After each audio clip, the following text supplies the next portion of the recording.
मेरे प्रिय विद्यार्थियों, आप सभी का पैराडाइज साइंस सेंटर में स्वागत है। आइए हम लोग इलेक्ट्रिसिटी में आगे बढ़ते हुए आज प्रतिरोध का संयोजन को देखते हैं। हम लोग इसके पिछले वीडियो में ओम का नियम को देख चुके हैं और ये ओम के नियम जो काफ़ी महत्वपूर्ण है, उसी से जुड़ा हुआ नियम की सहायता से, उसी नियम की सहायता से हम प्रतिरोध के संयोजन को समझेंगे। तो पहले आते हैं कैसे प्रतिरोध संयोजन कितने प्रकार के होते हैं। प्रतिरोध का संयोजन कॉम्बिनेशन ऑफ रेजिस्टेंस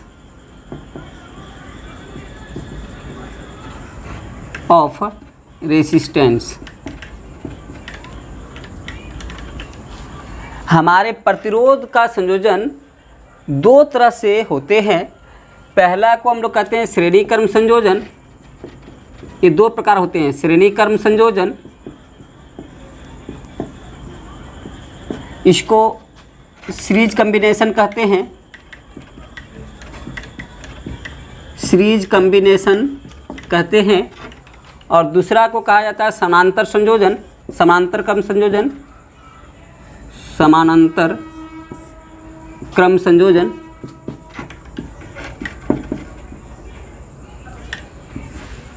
या पैरेलल कॉम्बिनेशन कहते हैं, पैरेलल कॉम्बिनेशन। श्रेणी क्रम और समानांतर क्रम, ये दो तरह का संयोजन हम लोग। संयोजन का मतलब होता है जोड़ना। प्रतिरोध को एक साथ जोड़ने को ही संयोजन कहा जाता है। 2, 3, 4, 5 कुछ भी प्रतिरोध को अगर एक साथ जोड़ना हो तो हम लोग दो तरह से जोड़ सकते हैं। एक तो सीधा सीधी जोड़ सकते हैं, एक का हेड दूसरे का टेल, फिर दूसरे का हेड तीसरे का टेल, तो head tail head tail head tail जुड़ते जाए तो उसको कहते हैं श्रेणी क्रम संयोजन। और जब सभी को एक पैरेलल में रख करके सभी के पहला सिरा को एक तरफ दूसरा सिरा को एक तरफ जोड़ दें तो इसको समानांतर क्रम संयोजन कहते हैं। तो ये जोड़ने के तरीके पर बता दिए कि कैसे जोड़ते हैं। तो आते हैं हम लोग श्रेणी क्रम संयोजन की विशेषता को भी देख ले क्या है, उसके बाद फिर समानांतर क्रम संयोजन की विशेषता को देख लेते हैं। तो पहले हम लोग समझते हैं श्रेणी क्रम संयोजन किस प्रकार से जुड़ता है। श्रेणी क्रम संयोजन में सिंपल पहले समझ आ जाए कि पहला जो रेसिस्टेंस रहेगा इसके दूसरे रेसिस्टेंस के, जैसे अगर पहला का इसका टेल माने, दूसरा इसको हेड माने, तो दूसरा का ये टेल से जुड़ेगा। ये इसका हेड है तो दूसरा का यहाँ टेल जुड़ेगा और इसका टेल जुड़ेगा, फिर इसका हेड से फिर दूसरा का टेल जुड़ेगा। इस तरह से ये एक समझ लेके यहाँ पर एक जुड़ा है, एक यहाँ पर जुड़ा है, एक यहाँ पर जुड़ा है, इस तरह से जुड़ा है। तो ये प्रतिरोध को हम लोग मान लेते हैं, जैसे यहाँ पर मेरा R1 प्रतिरोध है, ये R2 प्रतिरोध है, ये R3 प्रतिरोध है, ऐसा हो सकता है। ठीक है, तो इस तरह से एक प्रतिरोध का, पहले प्रतिरोध का सिर से दूसरे प्रतिरोध का पूंछ समझ सकते हैं, टेल समझ सकते हैं, पूंछ से जुड़ता है। इसी तरह से फिर अगला का हेड दूसरे के पूंछ से जुड़ता है। इस तरह से अगर जुड़ता जाए तो इसको हम लोग कहते हैं श्रेणी क्रम संयोजन। इसकी विशेषता क्या होती है, तो इसका प्रमुख विशेषता है, इसको हम लोग जो परिभाषित करते हैं वो कहते हैं, इसको कहते हैं वह संयोजन जिसमें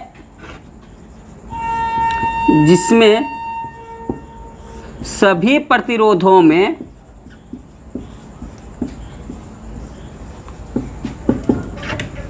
समान विद्युत धारा बहती है, समान विद्युत धारा प्रवाहित होती है,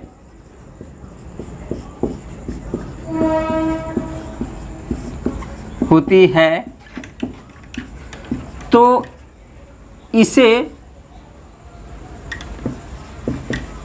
इसे श्रेणी क्रम संयोजन कहते हैं, श्रेणी क्रम संयोजन कहते हैं। एक चीज़ याद रखिएगा, श्रेणी क्रम संयोजन कहते हैं वह संयोजन जिसमें सभी प्रतिरोधों में समान विद्युत धारा, ये पॉइंट महत्वपूर्ण है, समान विद्युत धारा प्रवाहित होती है। इसमें धारा, इसमें जो अगर धारा है, जैसे कहीं इसका धारा जाएगा तो सभी में यहाँ से यहाँ तक सभी में एक ही धारा जाएगा। जब अगर इसमें अगर आई करंट जाए तो इसमें भी आई करंट जाएगा, इसमें भी आई करंट जाएगा, ठीक है। तो सभी में वह संयोजन जिसमें सभी प्रतिरोधों में समान विद्युत धारा प्रवाहित होती है तो इसे श्रेणी क्रम संयोजन कहते हैं। इसमें एक पहला कंडीशन यही होता है कि सब में विद्युत धारा समान जाता है। ये श्रेणी क्रम की अर्जेंट विशेषता होनी चाहिए। ये प्रमुख विशेषता है कि इसमें धारा बदलेगी नहीं, सभी में एक ही धारा बहेगी। इसलिए अगर मान लीजिए कि अगर हम पूछें कि यहाँ पर हम करंट बता दें कि ये 5 एम्पियर है, ऐसे सिंपली, तो हम कहें कि यहाँ पर 5 एम्पियर, तो यहाँ पर कितना एम्पियर करंट होगा, तो यहाँ भी 5 होगा। हम कहें R2 पर कितना एम्पियर करंट होगा, तो यहाँ भी कहेंगे 5 एम्पियर करंट होगा। यहाँ पर कितना होगा, तो कहेंगे 5 एम्पियर करंट होगा, क्योंकि इसमें धारा बदलती नहीं है। इसलिए इसमें आपको ये अलग अलग प्रतिरोध देकर के अलग अलग करंट नहीं बताना है, एक ही करंट बताना है सभी में। ओके, तो ये है श्रेणी क्रम की विशेषता। हाँ, प्रतिरोध भले अलग अलग रहेगा, इसमें विभवांतर भी अलग अलग रहेंगे, लेकिन धारा एक ही रहेगा। तो इसमें क्या है कि इसमें विभवांतर भिन्न भिन्न होते हैं, विभवांतर भिन्न भिन्न हो सकते हैं, भिन्न भिन्न होते हैं, विभवांतर भिन्न भिन्न होते हैं, बने हो सकते हैं। इसकी हो सकता है कुछ समान भी हो जाए, लेकिन ये कंडीशन है कि धारा नहीं बदलेगा। समान प्रतिरोध भी भिन्न भिन्न हो सकता है।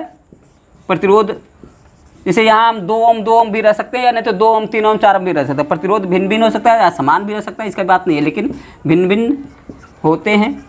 लेकिन क्या नहीं भिन्न भिन्न हो सकता है, तो इसमें विद्युत धारा भिन्न भिन्न नहीं होता है। ये इसकी विशेषता भी समझ गए और ये कैसे जुड़ता है ये भी समझ गए, ठीक है। अब इसको ये तो इसके अर्जेंट व्यवस्था में समझ गए कि इसका प्रतिरोध अलग हो सकता है, विभवांतर अलग हो सकता है, लेकिन धारा अलग नहीं हो सकता है। अब इसका है कि अगर अलग अलग प्रतिरोध है तो इसको हम लोग जोड़ने के लिए कैसे जोड़ते हैं। तो इसमें बहुत ही समान बात है कि अगर इसको जोड़ना होता है तो इसको समझते हैं पहले कैसे जोड़ते हैं। मान के चलिए इसको ये मतलब यहाँ पर एक बैटरी रखे हैं और यहाँ पर एक बैटरी रखे हैं। यहाँ पर से हम अगर करंट चलाएं तो ये जानते हैं ये माइनस है, इधर ये प्लस है, तो हमेशा करंट जो बहता है प्लस से माइनस की ओर करंट बहता है। हमेशा करंट जो है प्लस से माइनस की ओर बहती है। तो प्लस से चला माइनस की ओर आया, तो यहाँ पर चलते हैं आई करंट गया, तो इस सब में आई करंट आया, फिर यहाँ पर आई आ गया। अभी यहाँ पर हम भी विभवांतर मानते हैं, भी है हमारा। तो यहाँ पर देखिए इस केस में भी जो होता है 2 पॉइंट के लिए अलग अलग होता है। जैसे इस पॉइंट से इस पॉइंट के लिए भी अलग होगा, तो यहाँ के लिए यहाँ से यहाँ तक के लिए यहाँ हो जाएगा V1, यहाँ से यहाँ तक के लिए हो जाएगा V1, फिर यहाँ से यहाँ तक के लिए हो जाएगा V2 और यहाँ से यहाँ तक के लिए हो जाएगा V3। यानी विभवांतर यहाँ पर बदलेगा क्योंकि पॉइंट यहाँ पर बदल रहा है, V1 V2 V3। तो इसके लिए V1 हो जाएगा, इसके लिए V2 हो जाएगा, इसके लिए V3 हो जाएगा। अलग अलग पॉइंट होने के चलते यहाँ पर विभवांतर चेंज हो जाएगा, लेकिन I धारा चेंज नहीं हो रहा है। इसलिए इस केस में अगर हम लोग इसको अगर डेराइव करना चाहें तो हम लोग इसको लिख सकते हैं कि जैसे ये जो वोल्ट आया तो यहाँ आके अगर अलग अलग वोल्ट हो जाता है V1 V2 V3, लेकिन फिर लास्ट में हमको ये V जो निकलेगा ये सबको जोड़ देने के बाद निकल जाएगा। इसलिए हम इसको अगर डेराइव करना चाहें तो लिखेंगे V बराबर V1 plus V2 plus V3, ये लिखेंगे क्योंकि V जो होता है ये तीनों के योगफल के बराबर भी है। और इसको हम लोग V को सॉल्व करें, आगे डेराइव करें, तो हमें ओम के नियम से एक फार्मूला प्राप्त होता है V बराबर I इंटू आर। ये टोटल V जो है ये टोटल I का और टोटल इस तीनों R के योगफल के बराबर जो R होगा उसका गुणनफल के बराबर ये V होगा। तो ये बड़ा जो R है ये तीनों के मिलाकर जो R होना चाहिए वो R है, इसको कहते हैं समतुल्य प्रतिरोध। और ये I है जो टोटल I है परिपथ का वो I है, I मतलब विद्युत धारा है। तो इसके जगह पर V1 है, V1 माने यहाँ का V1 जो है वो यहाँ का I और यहाँ का R1 के गुणनफल के बराबर होगा। तो इसलिए कहेंगे यहाँ पर I तो सेम है लेकिन R1 अलग है, तो कहेंगे I इंटू R1 प्लस यहाँ पर V2 के लिए देखिए यहाँ पर I वही रहेगा लेकिन प्रतिरोध बल अलग है, इसलिए यहाँ पर हो जाएगा I × R2, ठीक है। और यहाँ पर V3 के लिए देखिए, अगर V3 है तो V बराबर IR होता है ना, तो अब V3 के लिए तो R3 और I तो वही रहेगा, इसलिए यहाँ पर I बदलता नहीं है, इसलिए लिखेंगे I × R3। इसीलिए फार्मूला में हम लोग I को कॉमन ले लेते हैं और हमारा फार्मूला बन जाता है R का निकल जाता है। I कॉमन ले लीजिए, यहाँ पर R तो ठीक है, यहाँ पर यह सब I है, I को कॉमन ले लीजिए और R1 + R2 + R3 कर दीजिए और ये हमारा कॉमन में निकल गया I, तो I इधर का I एक ही है इसलिए कट जाएगा और हमारा एक फार्मूला बन जाता है R बराबर R1 + R2 + R3, जहाँ पर अब ये हमारा फार्मूला बन गया, यानी कभी भी ये R माने समतुल्य प्रतिरोध R हो गया। R बराबर क्या हो गया? R बराबर समतुल्य प्रतिरोध या इक्विवेलेंट, R इक्विवेलेंट समतुल्य प्रतिरोध, तो समतुल्य प्रतिरोध होता है। और R1 R2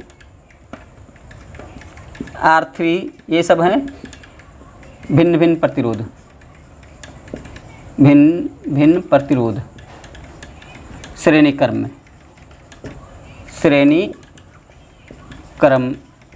में। तो श्रेणी क्रम में अगर जुड़ा हुआ प्रतिरोध है तो R बराबर हो जाता है R1 + R2 + R3। तो सिंपल हो गया कि ये फार्मूला हमको याद रखना है। अब हमें एक सिंपल ही है कि अगर हमको ये तीनों प्रतिरोधों का जो मान निकलेगा वो क्या करना है, जोड़ देने से निकल जाता है। श्रेणी क्रम में बहुत ही आसान, केवल सभी प्रतिरोध जितने लगे हैं श्रेणी क्रम में उसको जोड़ दीजिए तो समतुल्य प्रतिरोध निकल जाता है। इससे आसान फार्मूला कुछ और है ही नहीं, आराम से, है ना। तो इसमें कोई मेहनत करने की ज़रूरत नहीं है, बिल्कुल एक टाइम पास फार्मूला है ये, ठीक है। आराम से खाली इसको देखिए। तो ये फार्मूला हमारा काम का आता है श्रेणी क्रम संयोजन के लिए हमको जानना है। तो इसमें हम दो चीज़ सीखे।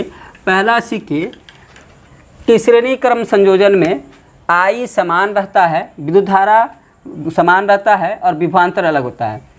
तो इसमें याद क्या है, मेनली याद रखना है कि श्रेणी क्रम में क्या होगा, श्रेणी क्रम में समतुल्य प्रतिरोध बराबर क्या होगा, समतुल्य प्रतिरोध R, है ना, बराबर R1 + R2 + R3। ये फार्मूला हो गया, ठीक है, ये हो गया पहला पॉइंट। दूसरा पॉइंट, I समान होगी, I सभी प्रतिरोधों में समान, प्रतिरोध में समान होगा। V असमान होगा, V विभवांतर असमान, R असमान, R असमान। तो आपको मेनली एक चीज़, दो पॉइंट याद रखिए ना, बाकी ज़रूरत आपका नहीं है। ये याद रखा है कि एक तो ये R बराबर R1 + R2 + R3 और I सभी प्रतिरोध में समान होगा। बस हमको कल इसी से पहचाना है कि I सब में समान है तो क्या हो जाएगा, I समान है तो श्रेणी क्रम हो जाएगा, ठीक है। तो एक दूसरा प्रतिरोध संयोजन जो था समानांतर क्रम संयोजन प्रतिरोध, पैरेलल कॉम्बिनेशन। तो समानांतर संयोजन, समांतर क्रम संयोजन प्रतिरोध,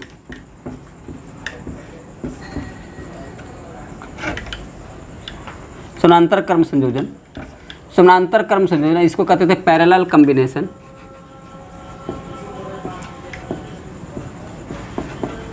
यहाँ पर पैरेलल कॉम्बिनेशन का मतलब हो गया कि एक दूसरे के समानांतर रहेंगे। अब एक दूसरे के समानांतर कैसे हैं, तो इसका समझिए कि जितने प्रतिरोध जोड़ना है उसके सभी का पहला सिरा एक तार से जुड़े रहेंगे एक बिंदु पर, और दूसरा सिरा सभी को एक बिंदु पर दूसरे तार के दूसरे पॉइंट पर जोड़ेंगे। तार के जैसे ये एक तार है, जैसे ये बैटरी है, समझ लीजिए जैसे ये बैटरी है और एक परिपथ है। अब यहाँ पर हमको तीन प्रतिरोध है, ये एक प्रतिरोध, दूसरा प्रतिरोध, तीसरा प्रतिरोध। तो हम ये तार का एक सिरा और तार का ये दूसरा सिरा, ये दूसरा बिंदु, तो दोनों बिंदु पर इसका पहला सिरा, इसका पहला सिरा, इसका पहला सिरा, तीनों का पहला सिरा एक बिंदु पर जोड़ेंगे और ये तीनों का दूसरा सिरा जो हुआ वो एक बिंदु दूसरे बिंदु पर जोड़ेंगे। तो इस तरह से जो कम्बिनेशन होता है इसको हम लोग कहते हैं समानांतर क्रम संयोजन, समानांतर क्रम संयोजन। ठीक है, समानांतर क्रम संयोजन में प्रथम सिरा, सभी प्रतिरोधों का प्रथम सिरा एक बिंदु पर और सभी प्रतिरोधों का दूसरा सिरा दूसरे बिंदु पर एक साथ जुड़े होते हैं, इसको कहा जाता है समानांतर क्रम संयोजन। ये तो हो गया हम लोग जोड़ने का तरीका। इसकी विशेषता क्या होगी? इसकी विशेषता देखिए, चूंकि दोनों अभी यहाँ से यहाँ तक तार का एक धारा ये है, तो जब दो बिंदु हैं तो दो बिंदु के बीच का विभवांतर जो होता है ना, जैसे हम कह रहे कि अलग अलग बिंदु हो रहा था तो अलग अलग विभवांतर होता है। जो इसका बिंदु है सो भी यहाँ है, इसका भी बिंदु के लिए भी यहाँ है, इसका भी बिंदु यहाँ है, यानी सबका एक ही तार के बिंदु, एक ही बिंदु पर हैं, इसलिए सबका वोल्टेज बराबर होगा। विभवांतर जो यहाँ से यहाँ तक के लिए इसके लिए भी वही होगा, यहाँ से यहाँ तक के लिए विभवांतर इसके लिए भी यही होगा, यहाँ से यहाँ तक के लिए विभवांतर इसके लिए भी यही होगा।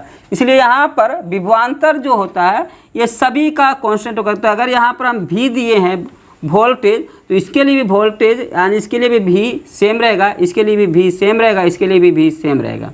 ठीक है, तो हम लोग घरों में समानांतर क्रम रहता है, जो घरों में तो जो हमारे उपकरण जुड़े रहते हैं वो समानांतर क्रम में जुड़े रहते हैं, इसलिए सभी को बराबर वोल्टेज मिलता है ना, क्योंकि वोल्टेज किसी का चेंज नहीं हो रहा है। देख रहे हैं समानांतर क्रम में वोल्टेज चेंज नहीं होता है, इसलिए हम लोग के घरों में जो उपकरण भी लग रहते हैं समानांतर क्रम में लग रहते हैं, ताकि सभी को एक जैसा वोल्टेज मिल सके। नहीं तो लास्ट वाले का वोल्टेज बहुत डिम हो जाएगा, ऐसा होता नहीं है। तो ये है। अब इसका फायदा क्या कि इसमें धारा जो अगर जाएगी तो विद्युत धारा जब जाएगी तो देखिए, ये विद्युत धारा जब जाती है तो यहाँ पर देखिए ये धारा जो होता है विद्युत धारा, ये पानी की तरह है। जैसे यहाँ पर गया तो अलग अलग पाइप मिल गए, तो एक मोटा पाइप से जा रहा था तो कुछ पानी इस पाइप में चले गए, कुछ इस पाइप में चले गए, कुछ इस पाइप में चले गए। वैसे ही यहाँ पर भी हमारा जो धारा है सो बढ़ जाएगा। मान के चलते हैं यहाँ पर मेरा, अगर यहाँ पर ये R1 है, यहाँ पर ये R2 है, यहाँ पर ये R3 है, ये प्रतिरोध जो है हमारे R1 R2 R3 करके रखें, तो इसको भी हम यहाँ पर I1 मान सकते हैं, इसको हम I2 मान लें, इसको हम I3 मान लें। ऐसे हमारा यहाँ पर धारा भी अलग अलग हो जाता है। तो यहाँ पर आप केवल वोल्टेज को समान पाएंगे, बाकी प्रतिरोध अलग हो जाएगा, विद्युत धारा अलग हो जाएगा। ठीक है, तो यहाँ पर हम इसको लिख सकते हैं कि वह संयोजन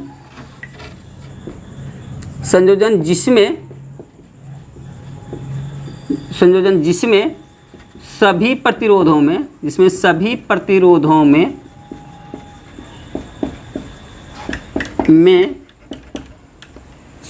विभवांतर समान होती है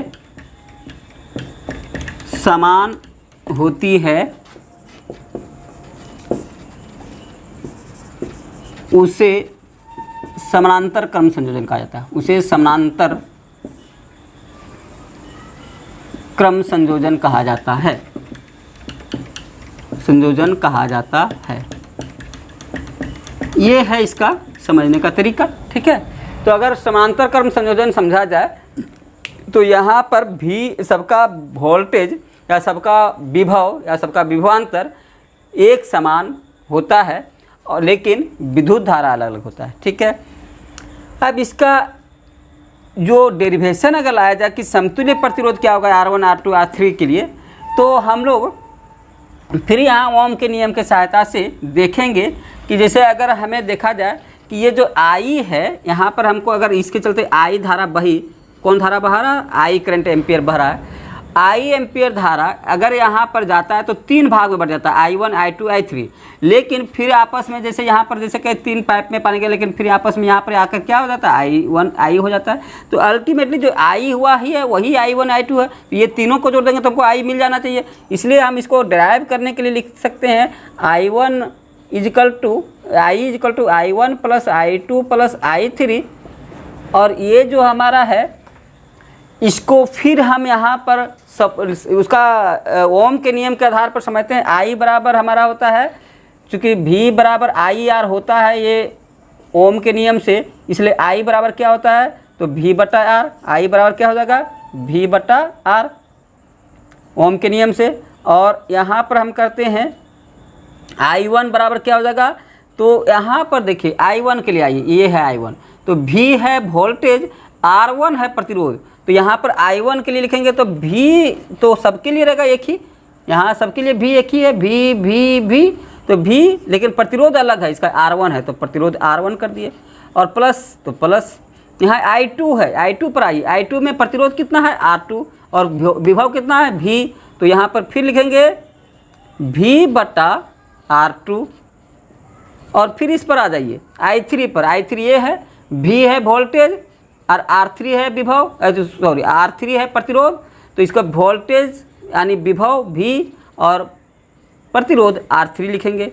ऐसे ही अगर आप देखिए तो देखिए एक फार्मूला मिल जाता है आपको, V बटा R यहाँ पर हो गया बराबर, यहाँ पर V सबके लिए कॉमन है इसलिए V कॉमन ले लीजिए और बन जाता है 1 बटा, अब V कॉमन हो गया तो 1 बटा R1 ही इसका हो जाएगा, प्लस के लिए भी 1 बटा R2 हो जाएगा और इसके लिए हो जाएगा 1 बटा R3 हो जाएगा, सबका V निकल गया है और V कॉमन है तो V कट गया सबका, और बचा क्या 1 बटा R बराबर 1 बटा R1 प्लस 1 बटा R2 प्लस 1 बटा R3, ये हमारा चलते सकता है 4-5 तक जा सकता है, कितना भी जा सकता है, तो हम यहीं 3 तक लिए हैं, ये आगे भी चल सकता है ये। तो ये हमारा जो 1 बटा R निकला, ये एक फार्मूला निकल गया, किसके लिए निकल गया, ये तीनों का योगफल के लिए निकल गया। तीनों प्रतिरोधों को योग कैसे जोड़ेंगे, समांतर में रहेगा तो ये इस तरह 1 बटा R1 होगा, और ये हमको फिर लास्ट में जो आएगा उसको उलट करके R निकालना पड़ेगा। तो यहाँ थोड़ा सा ध्यान रखना पड़ता है लास्ट में कि जो आएगा सो 1 बटा R का मान आएगा जो करेंगे, और फिर R करने के लिए उसको उलटना पड़ता है ना। तो R 1 बटा R बराबर हमको ये मिल गया, यानी यहाँ R क्या है, समतुल्य प्रतिरोध। R बराबर क्या है, समतुल्य प्रतिरोध, समतुल्य प्रतिरोध। ओके, तो ये समतुल्य प्रतिरोध समानांतर क्रम में, और ये किसके लिए निकल गया, समानांतर क्रम के लिए। तो समानांतर क्रम के लिए अगर आपको ज्ञात करना है समतुल्य प्रतिरोध तो ये इस फार्मूले का उपयोग करना पड़ेगा। अब ये समझ में आ गया होगा कि ये भाग करके निकला है, तो इसका जो टोटल जो मान निकलता है वो टोटल जोड़ेंगे उससे छोटा होता है। तो कभी कभी आपको सिंपली आपको ऐसा है पूछा जा सकता है कि श्रेणी क्रम का संयोजन, श्रेणी क्रम संयोजन का उपयोग किस कार्य के लिए करते हैं।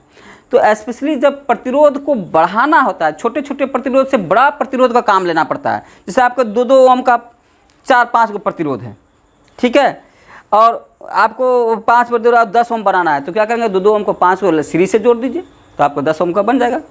लेकिन आपके पास हो सकता है कि आपके पास 4-4 ओम का प्रतिरोध है, ठीक है, 4-4 ओम का है प्रतिरोध, और आप उसको 4 ओम का आपको चाहिए नहीं, 4 ओम से कम का चाहिए, तो क्या करेंगे, और है तो 4-4 ओम का है, तो आप इसके लिए आप समानांतर क्रम में जोड़ देंगे, ठीक है।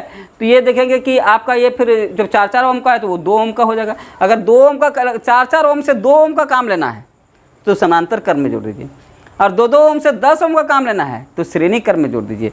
अर्थात जब प्रतिरोध बड़ा करना है तो श्रेणी क्रम संयोजन का उपयोग किया जाता है, और जब प्रतिरोध को छोटा करना होता है तो समानांतर क्रम संयोजन का उपयोग किया जाता है, ठीक है। तो यहाँ पर उपयोग जैसा आपको करना है, जिस तरह का है उस हिसाब से किया जाता है। तो इसमें ध्यान, एक जो हम लोग सबसे बड़ी आपको याद रखना है, जो बार बार कंफ्यूज होता है कि श्रेणी क्रम में धारा नहीं बदलेगी, धारा एक समान रहेगा। समानांतर क्रम में विभव नहीं बदलेगा, विभव एक समान रहेगा। अब जब प्रतिरोध को बड़ा करना रहता है तो श्रेणी क्रम का उपयोग, प्रतिरोध को छोटा करना रहता है तो समानांतर क्रम का उपयोग। इसीलिए श्रेणी क्रम में जो रिजल्ट आना चाहिए वो उस जोड़ करके वो जो सबसे बड़ा प्रतिरोध लेते हैं उससे भी बड़ा रिजल्ट आएगा, और जो समानांतर क्रम में जो रिजल्ट आता है समतुल्य प्रतिरोध का, वो जो इसमें सबसे छोटा प्रतिरोध रहेगा, जो आप 2, 1, 3 लिए हैं, मान तो सबसे छोटा 1 है, तो उससे भी छोटा आंसर में आना चाहिए। जो समतुल्य प्रतिरोध है तो सबसे छोटा, माने जितना जोड़ेंगे उसमें सबसे छोटा प्रतिरोध का भी छोटा समतुल्य प्रतिरोध का मान आता है। तो इसको छोटा करने के लिए इसलिए छोटा आना चाहिए, उसमें बड़ा करने के लिए इसलिए सबसे बड़ा जिन्हें उससे भी बड़ा आना चाहिए, ठीक है। एक और फॉर्मूला को समझते हैं, जैसे अभी हम यदि 2 प्रतिरोध को समानांतर क्रम में जोड़ा जाए, तो समानांतर क्रम में जोड़ा जाए तो अब अगर दो प्रतिरोध को ही समानांतर करना है, अभी तो हम 3-4 जोड़े तो बात अलग है, खाली 2 ही जोड़ना है। तो माना कि 2 प्रतिरोध है R1 एंड R2 को समानांतर में जोड़ा जाए, समानांतर में जोड़े हैं।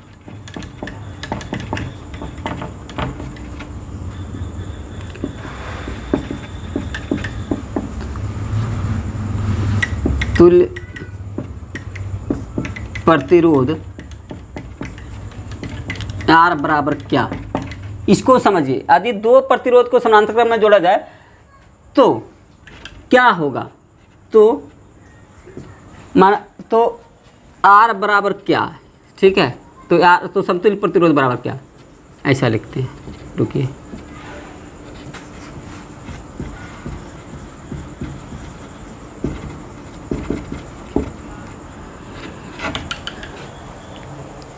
चलिए एक समझते हैं हम लोग कि यदि 2 प्रतिरोध आपके पास है, यदि 2 प्रतिरोध को समानांतर क्रम में जोड़ा जाए तो समतुल्य प्रतिरोध R बराबर क्या होगा, ठीक है। 2 ही प्रतिरोध आपके पास है, माना कि R1 और R2 को समानांतर क्रम में, अब हम यहाँ से हम देखते हैं, चलिए हम सॉल्व करते हैं। मान लेते हैं अपने मन से R1 और R2 को समानांतर क्रम में जोड़ा गया है, तो समतुल्य प्रतिरोध R बराबर क्या होगा, यही हमको समझना है। तो अगर चलिए इसको समझते हैं कि जैसे आपके पास 2 प्रतिरोध है, इस तरह से समानांतर क्रम में इस तरह से है,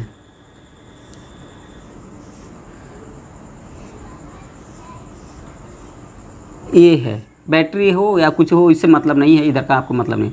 यहाँ पर आपको R1 है, यहाँ पर R2 है, इसको हम किस में जोड़े हैं, समानांतर क्रम में जोड़े हैं। तो एक फार्मूला अभी हम लोग मिला है क्या, 1/R बराबर क्या होता है, 1/R1 प्लस 1/R2। ये हम लोग जानते हैं कहाँ से आया है, ये फार्मूला सभी हम लोग निकाले ना, 1/R बराबर, वहाँ से देखें समानांतर क्रम का फार्मूला होता है। तो इस पर भाई आप इसको सॉल्व करेंगे तो क्या करेंगे, LCM लेंगे, पहले यही करेंगे। इसको कितना हो जाएगा LCM, R1 इंटू R2, तो 1/R बराबर लिखेंगे R1 इंटू R2 और भाग देंगे। अब ऊपर में तो क्या करेंगे, चलिए भाग दीजिए। तो यहाँ पर हमको R1 से भाग देते R2 खत्म तो R2 आ जाएगा, R2 ऊपर में आ जाएगा R2 प्लस इसको भाग दिए तो यहाँ पर ऊपर चला गया R1, ठीक है। अब ये जो है यहाँ पर इसको देखिए, ये जो मान आया वो किसके लिए आया, 1/R के लिए आया है। तो हमको R का मान पूछ रहा है ना, किसके लिए पूछा है, समतुल्य प्रतिरोध R।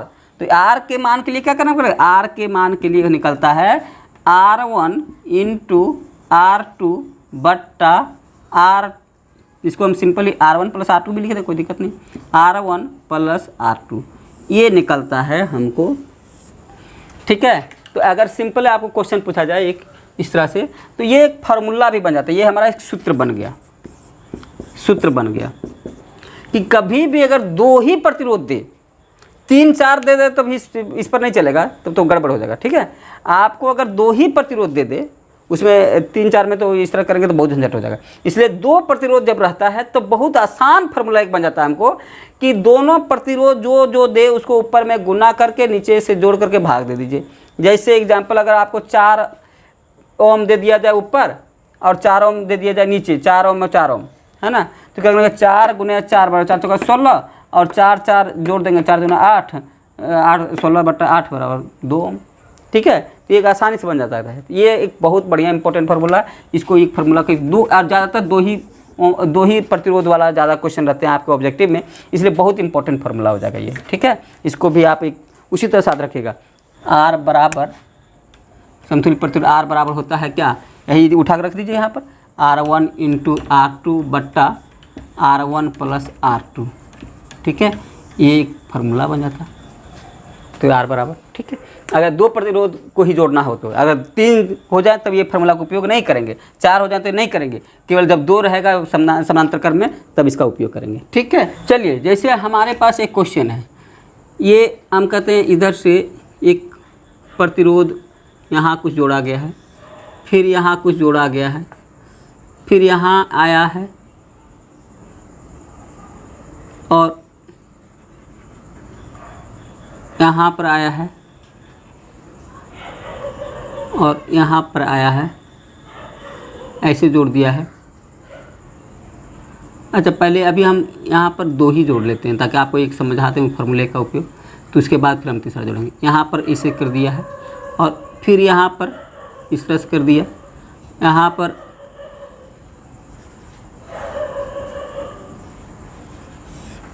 ऐसे हम कर सकते हैं, है ना। और यहाँ पर हम कुछ भी मान लेते हैं, जैसे हम कहते हैं यहाँ पर 2 ओम है, यहाँ पर भी हम कर सकते हैं 4 ओम है, यहाँ पर मेरा 6 ओम है, यहाँ पर भी मेरा 6 ओम है, यहाँ पर मेरा 2 ओम है, यहाँ पर मेरा 1 ओम है। ठीक है, तो आपको पूछा जाए ये है, ये बी है। अब ये बी के बीच में यहाँ बैटरी है, तो वो हम नहीं दिखा रहे हैं उतना, तो बैटरी को उतना दिखाने की ज़रूरत नहीं। आपको पूछा जाए ए से बी का समतुल्य प्रतिरोध क्या है, समतुल्य प्रतिरोध क्या है, क्वेश्चन है समतुल्य प्रतिरोध क्या है, ऐसा क्वेश्चन है ना। तो इस प्रश्न को आप सॉल्व करेंगे तो यहाँ आपका सब समझ में आ जाएगा। जैसे देखिए सिंपल बात है, आप समझ रहे होंगे। यहाँ से देखिए ये सब श्रेणी क्रम वाले हैं, देखिए 2 और 4 श्रेणी क्रम में है, तो ये 2 4 क्या हो गया 6 ओम। तो हम पहले क्या करें, जो यहाँ ऐसे प्रश्न रहेंगे ना, तो सबसे पहले ये श्रेणी क्रम वाले को बाद में, पहले जो समानांतर क्रम वाले हैं उसको बना लीजिएगा, और इस समानांतर क्रम वाले का जब समतुल्य लिख देंगे तो ये सब श्रेणी क्रम में हो जाएंगे। तो इसका मान हम पहले निकाल लेंगे, इसका मान निकाल लेंगे। तो इसका मान कितना हो जाएगा, तो आप एक फार्मूला भी अभी आप जान रहे थे, कौन वाला फार्मूला, हम 2 वाला फार्मूला लगाते हैं कि जब 2 प्रतिरोध केवल हो तो क्या करते हैं, 2 प्रतिरोध के लिए क्या करते थे, जब 2 प्रतिरोध समांतर में हो तो हम करेंगे R1 + R2, आपको जो आसान लगे, बट्टा R1 R2 बट्टा R1 + R2, ऐसा भी कर सकते हैं कि नहीं। और बराबर हमको जगह 6 छक्का 36 बट्टा 6 दूना 12, 6 R1 R2 हो गया 6 छक्का 36, और R1 + R2 ये 6 + 6 बराबर 12, तो 12 3 36 बराबर 3 ओम। देखिए इसको समझिए, इस तरह से हो जाएगा बराबर R बराबर इसके लिए बोला हमको मिल जाएगा बराबर, यहाँ पर मिल जाएगा हमको टोटल कितना मिल गया, इसको 3 ओम मिल जाएगा। अब यहाँ इसको अगर इस तरह से नहीं समझ आया तो इसको इसी चीज़ को हम इस तरह से भी लिख सकते हैं, या अगर इसी चीज़ को हम यहाँ इस तरह से निकालें, अगर आपको उसमें दिक्कत हो तो देखिए इस तरह से निकाल सकते हैं इसी को कि 1/6 + 1/6 होता है ना, 1/R बराबर 1/R1 + 1/R2, ऐसा भी होता है ना। तो इसको निकाल दीजिए, तो फिर वही बात हो जाएगी कि नहीं। क्या हो जाएगा भाई, एलसीएम क्या हो गया, 6 6 का 6 हो गया, 1 + 1 1/R बराबर, इसलिए 1/R बराबर हो जाएगा 2/6, इसलिए R बराबर यहाँ पर 1/3 हो जाएगा कट के, इसलिए R बराबर होगा करेंगे तो 3 ओम। ठीक है, ये आपका फिर वही बात हो गई। तो आपको इतना लंबा करना हो चाहे इतना करना हो, आपके सुविधा अनुसार दोनों हमने बता दिया, आप जैसे कर चाहें वैसे करें। ठीक है, तो इस तरह से हमको यहाँ का निकल गया, कितना यहाँ का कितना निकल गया, हमको यहाँ का निकल गया, इसके बदले हमको के लिए लिखेंगे 3 ओम, हमको निकल गया 3 ओम। ठीक है, तो अब हमारा अब जब 3 ओम हो गया तो अब सिंपल बात है कि ये कितना है 2 ओम, ये कितना है 4 ओम, यार इसके बदले क्या निकलेंगे 3 ओम, और फिर आगे क्या है 2 ओम, और फिर आगे क्या है 1 ओम। तो यहाँ पर सिंपल ये 2 ओम हो गया, यहाँ पर कितना हो गया 4 ओम हो गया, यहाँ पर इसके दोनों मिलाकर कितना निकला है 3 ओम हो गया, यहाँ पर कितना है 2 ओम हो गया, और यहाँ पर कितना है 1 ओम हो गया। इस तरह से आप बताइए, सबको अगर हम जोड़ दें तो हमारा आंसर निकल गया। अब सब सीरीज में हो गया, अब देखिए सब सीरीज में हो गया, तो 2 4 2 6 3 9 2 11 1 12 ओम बराबर हो गया R बराबर 12 ओम। ठीक है, आंसर है ना। इस तरह से आप इसको समझाने के लिए हम थोड़ा लंबा किए, ऐसे आप मुंह से भी कर सकते हैं बहुत आराम से। तो इस तरह से सीरीज कम्बिनेशन वगैरह जो भी रहेगा आप इसको निकाल करके आराम से बना सकते हैं। ओके, कोई दिक्कत नहीं होगी, सभी आपको ज़्यादा एक और दिखते हैं दूसरा एक। चलिए एक क्वेश्चन समझते हैं। कभी कभी आपका जो छोटे क्वेश्चन नहीं है, लेकिन आप इसका अगर समझ जाएंगे तो बहुत ही काम के लिए है। एक सीरीज कम्बिनेशन में 2 इस तरह से अगर एक दिया जाए आपको कि यहाँ पर एक बैटरी लगी हुई है और बैटरी का वोल्टेज मान लो बहुत कम दिया, 7.5 वोल्ट का एक बैटरी है, छोटी सी बैटरी है। यहाँ पर कोई आई करंट जा रहा है, यहाँ पर आपका 10 ओम प्रतिरोध लगा है, यहाँ पर 5 ओम प्रतिरोध लगा है, मान लीजिए इस तरह से लगा हुआ है, और यहाँ पर आपका कोई फिर वही मिलकर के आई आएगा। अब आपसे पूछा जा सकता है पहला क्वेश्चन क्वेश्चन इसमें बहुत सारा बन सकता है नहीं। तो हम पहले समतुल्य प्रतिरोध क्या होगा, समतुल्य प्रतिरोध क्या होगा, तो समतुल्य प्रतिरोध क्या होगा बताइए। इसमें तो आप लोग बहुत आराम से बता देंगे क्या है भैया, ये कौन सा क्रम में है, श्रेणी क्रम में है। इसमें समतुल्य प्रतिरोध बराबर कितना बोलेंगे, तो 10 + 5 = 15 ओम, क्योंकि श्रेणी क्रम में है। श्रेणी क्रम में होता है R1 + R2, इसलिए हम जोड़ देंगे 10 + 5 = 15 ओम। ठीक है, ये हो गया समतुल्य प्रतिरोध, पहला क्वेश्चन 1 हो गया। अगर क्वेश्चन 2 हम पूछ रहे हैं, यहाँ पर आप आई कहें कि अगर 10 ओम तथा 5 ओम, ऐसा इसको क्वेश्चन थोड़ा सा इसको लेकर दूसरा क्वेश्चन हम पूछते हैं इस तरह से कि अलग अलग प्रतिरोध में विद्युत धारा का मान क्या है, विद्युत धारा का मान क्या है, मान क्या है ना। तो अलग अलग प्रतिरोध विद्युत धारा का मान क्या है। तो सबसे पहले हमको अलग अलग प्रतिरोध में विद्युत धारा का मान, तो हम पहले विद्युत धारा आई का मान तो निकालें, फिर हम उस पर चलेंगे। ठीक है, पहले हम आई करें तो हम पहले इसके लिए क्या करेंगे, तो पहले हमको आई निकालना पड़ेगा इस क्वेश्चन के लिए। तो आई बराबर क्या होता है, फिर यहाँ पर हम ओम का नियम हमको जानना जरूरी है। ओम का नियम के बिना काम चलने वाला नहीं है आपका पूरा। तो आई बराबर क्या होता है, तो आपको बताया था ना, चूँकि ओम का नियम कहाँ होता है, ओम का नियम है V = I × R। तो यहाँ पर ये आई जो है तो V/R हो जाएगा, I = V/R। ठीक है, तो अभी आप हमको पहले निकालेंगे टोटल प्रतिरोध यानी कुल धारा बराबर, ये हमको क्या निकालेगा, कुल धारा। तो धारा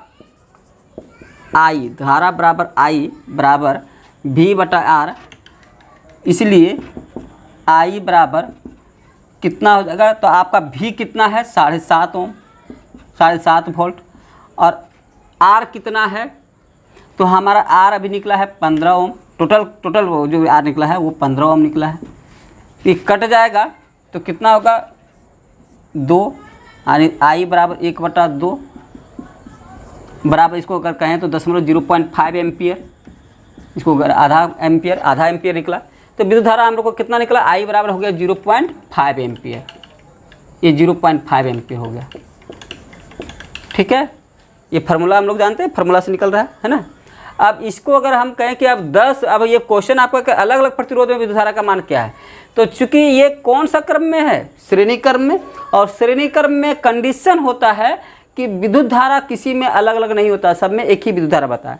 तो इसलिए लिखेंगे आंसर होगा अलग अलग सभी प्रतिरोधों में धारा का मान वही रहेगा, सभी प्रतिरोध में धारा 0.5 एम्पियर होगा, क्योंकि सभी प्रतिरोध श्रेणी क्रम से जुड़े हैं। सभी प्रतिरोध कौन क्रम से जुड़े हैं, प्रतिरोध श्रेणी क्रम से जुड़े हैं, श्रेणी क्रम से जुड़े हैं, ये समझना है। क्यों हम सब बदलेंगे नहीं, तो क्योंकि ये भी श्रेणी क्रम में, ये भी श्रेणी क्रम में है। तो श्रेणी क्रम में धारा नहीं बदलती है, जो आई यहाँ पर जाएगा वही आई यहाँ पर भी रहेगा, और यही आई फिर यहाँ पर रहेगा, यानी पूरे परिपथ में धारा कभी बदलेगा नहीं, पूरे परिपथ में। इसलिए धारा 0.5 एम्पियर इसके लिए भी और 0.5 एम्पियर इसके लिए भी, इसलिए इसका आंसर हो जाएगा कि सभी प्रतिरोधों में धारा 0.5 एम्पियर होगा, क्योंकि सभी प्रतिरोध श्रेणी क्रम से जुड़े हुए हैं। ओके, लेकिन ये अगर समानांतर क्रम में होता तो आपका आंसर बदल जाता। दूसरा प्रश्न हम लोग देखते हैं इसको। ठीक है, तो आइए दूसरा प्रश्न देखते हैं। इस तरह से देखा जाए कि यदि एक प्रतिरोध, यहाँ 2 प्रतिरोध है, इस तरह समानांतर क्रम में जुड़ा हुआ है, जैसे एक प्रतिरोध यहाँ पर है और एक प्रतिरोध यहाँ पर है। यहाँ पर मान लिया जाए कि ये 12 ओम है और यहाँ पर ये 6 ओम है, इसको हम 6 ओम मान लेते हैं, ये 6 ओम है। ठीक है, अब ये इसको अगर हम बैटरी से जोड़ देते हैं, इस बैटरी में कुछ वोल्टेज है, पता नहीं कितना वोल्टेज है, कुछ वोल्ट होगा, कुछ विभव होगा। यहाँ पर एक विद्युत धारा चला देते हैं और ये हमको मान कर चलते हैं कि अगर यहाँ पर हम, चलिए इसको हम देखते हैं 6 एम्पियर विद्युत धारा बहती है, हमारा इतना है कि इसमें 6 एम्पियर विद्युत धारा बहती है। ठीक है, तो इसे 6 एम्पियर विद्युत धारा बह रही है, धारा पता है, आई का मान पता है, आई कितना है सो पता है, भी पता नहीं है और ये है। तो अब अगर हम प्रश्न पहले कर रहे हैं, क्वेश्चन आपसे कहें कि समतुल्य प्रतिरोध क्या होगा, समतुल्य प्रतिरोध क्या होगा, तो आप समतुल्य प्रतिरोध इसमें बहुत आराम से ज्ञात करेंगे। कौन सा चीज़ है ये, श्रेणी है कि समानांतर है, आप सभी जान गए। अब ये समानांतर है तो इसको बहुत मज़े से आपका जो फार्मूला हम लिखे थे R1 × R2 बटा R1 + R2 से भी निकाल सकते हैं। तो इस समतुल्य प्रतिरोध R बराबर लिखेंगे R1 × R2 बटा R1 + R2 से निकाल दीजिए, बराबर क्या हो जाएगा 12 × 6 बटा 12 जोड़ 6 बराबर 72 बटा 18 बराबर 4 ओम में निकल गया ये। ठीक है, ऐसे निकाल सकते हैं, या नहीं तो सिंपली आप ऐसा भी निकाल सकते हैं 1 बटा R बराबर 1 जोड़ 1 बटा R1 + 1 बटा R2 करके निकाल सकते हैं। बात यही है, अब जब 2 रहता है तो हम लोग इस फार्मूले का उपयोग कर लें, आराम से जल्दी हो जाएगा। 3 4 रहे तो फिर 1 बटा R बराबर 1 बटा R1 + 1 बटा R2 + 1 बटा R3 करना ही करना है, उसमें कोई उपाय नहीं है। ठीक है, तो ये हमको निकल गया 4 ओम, इसके बदले हमको ये 4 ओम हो गया। अब अगर दूसरा क्वेश्चन, ये पहला क्वेश्चन हो गया था, एक क्वेश्चन अगर हम दूसरा करें कि भी यानी विभवांतर बैटरी का विभव क्या है, बैटरी का विभव क्या है, विभवांतर क्या है, विभव बराबर क्या, बैटरी का विभव, बैटरी का विभव क्या है। तो बैटरी का विभव जो होता है हम कैसे निकालते हैं, तो बैटरी का विभव के लिए कुल धारा और कुल प्रतिरोध के आधार पर निकालेंगे और ओम के नियम के आधार पर निकालेंगे। तो विभव बराबर भी, यानी भी बराबर हमको क्या निकालना पड़ेगा I × R। ये कहाँ से आया, ये ओम के नियम से आया है।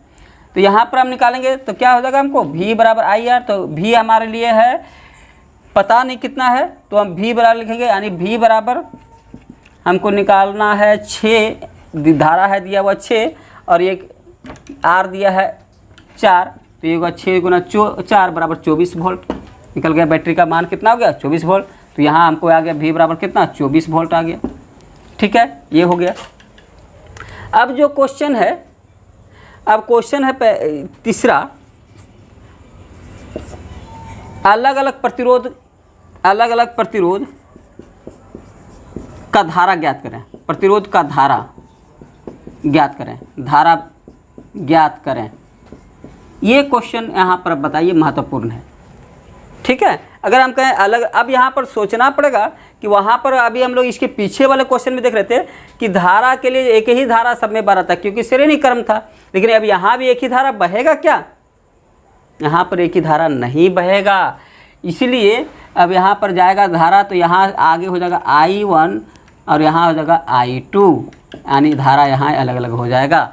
और जब I1 और I2 के लिए हमको ज्ञात करना पड़ेगा तो हम फिर यहाँ पर अलग अलग फार्मूला पढ़ेंगे। तो अब हमको पहला है, तो इसलिए यहाँ पर देखिए I1, तो पहला हम निकालते हैं I1 बराबर, तो I1 बराबर हमको देखना पड़ेगा, I1 है सो 12 ओम है और वोल्टेज जो यहाँ पर जानते हैं सबके लिए विभव समान रहता है, यहाँ पर भी सबके लिए बराबर रहेगा। समानांतर क्रम में वोल्टेज नहीं बदलता है, भी नहीं बदलता है, लेकिन I बदलता है, इसलिए भी इसके लिए भी भी, इसके लिए भी भी, इसलिए I1 बराबर V बटा R1 लिखेंगे, V बटा इसके लिए लिखेंगे V बटा R1, पहला ये थर्ड का ये हो जाएगा ये, और यहाँ पर V बटा R1, तो V हमारा वही रहेगा 24 वोल्ट, तो बराबर लिखेंगे 24 बटा, और R1 कितना है तो 12, इसका प्रतिरोध है सो 12, तो ये कट करके आ जाएगा 2 एम्पियर, यहाँ पर आ जाएगा I1 के लिए आ जाएगा 2 एम्पियर, मतलब यहाँ पर जो धारा चलेगी ये हमारा I1 हो गया, ये 2 एम्पियर हो गया, 2 एम्पियर I1 का मान हो गया 2 एम्पियर। और दूसरा पर आते हैं, दूसरा प्रतिरोध के लिए, इस प्रतिरोध के लिए आते हैं, इसमें कितना धारा जाएगा I2 कितना जाएगा, इस प्रतिरोध में कितना धारा जाएगा, तो यहाँ पर 6 एम्पियर धारा में से ये कुछ इसमें चला गया, कुछ इसमें चला गया, तो ऐसे ही अब आप अगर 2 हो तो ऐसे ही जान गए कि इधर कितना चला गया 2 एम्पियर, तो बचा कितना 6 में से 2 उधर चला गया, कितना बचा 4, तो 4 एम्पियर इसमें जाएगा, ऐसे ही समझ गए। अब अगर वैसे नहीं समझ पाते हैं तो ऐसे समझिए, तो I2 बराबर क्या हो जाएगा V बटा, V सबके लिए एक ही है, V बटा R2, और V बटा R2 तो बराबर करेंगे 24 बटा, V हमारा 24 वोल्ट है आया है, और R है कितना 6, कट जाएगा बराबर 4 एम्पियर। तो ये देखिए ऐसे आप दोनों जोड़िए, 2 और 4 बराबर 6 एम्पियर, है ना। तो ऐसे प्रश्न आपसे पूछे जा सकते हैं। तो आप इसके आधार पर आप समतुल्य प्रतिरोध भी निकाल सकते हैं, श्रेणी क्रम का, समानांतर क्रम का, किसी का विभव निकाल सकते हैं उसी आधार पर, किसी का प्रतिरोध निकाल सकते हैं और किसी का धारा निकाल सकते हैं। ये आपका बहुत ही महत्वपूर्ण है, किसी तरह का भी क्वेश्चन रहे आप सब सॉल्व कर सकते हैं। ठीक है, हमें उम्मीद है कि आप लोगों को ये वीडियो अच्छा लगा होगा और अच्छे से समझे होंगे। और अगर फिर भी आपका कोई प्रॉब्लम है तो आप कमेंट करेंगे, हम कमेंट को देखेंगे, सुधार करेंगे उसमें। कमेंट को हम पढ़ते रहते हैं, आप लोगों का कमेंट हमें से मिलते रहता है, हम देखते रहते हैं उसको। बहुत बहुत धन्यवाद आपको, थैंक यू। और आप लोग को अगर ये वीडियो अच्छा लगा है तो आप लाइक और सब्सक्राइब ज़रूर कीजिए। एक यूट्यूब का नया नियम हो गया है जिसमें कि सब्सक्राइब और बेल बटन दबाने के बाद ही वो आपके अकाउंट पर वो दिखाता है, आपके यूट्यूब पर आपको फ्लैश करता है, अन्यथा वो फ्लैश नहीं करता है। इसलिए अगर आप देखना चाहते हैं तो इसको सब्सक्राइब ज़रूर कीजिए और बेल बटन ज़रूर दबाइए। और अपने मित्रों को, जिसका आप शुभचिंतक हैं, ऐसे भी शुभचिंतक करने से ही, शुभचिंतक होने से ही लाभ होता है, आप अपने मित्रों को भी शेयर कीजिए। सभी के लिए उपयोगी है, इसलिए जितने आपके 9, 10, 11, 12 या फिर कंपटीशन के विद्यार्थी, सभी लोग इसको आप एक दूसरे को शेयर कर सकते हैं। बहुत बहुत धन्यवाद, थैंक यू आप सभी को वीडियो देखने के लिए।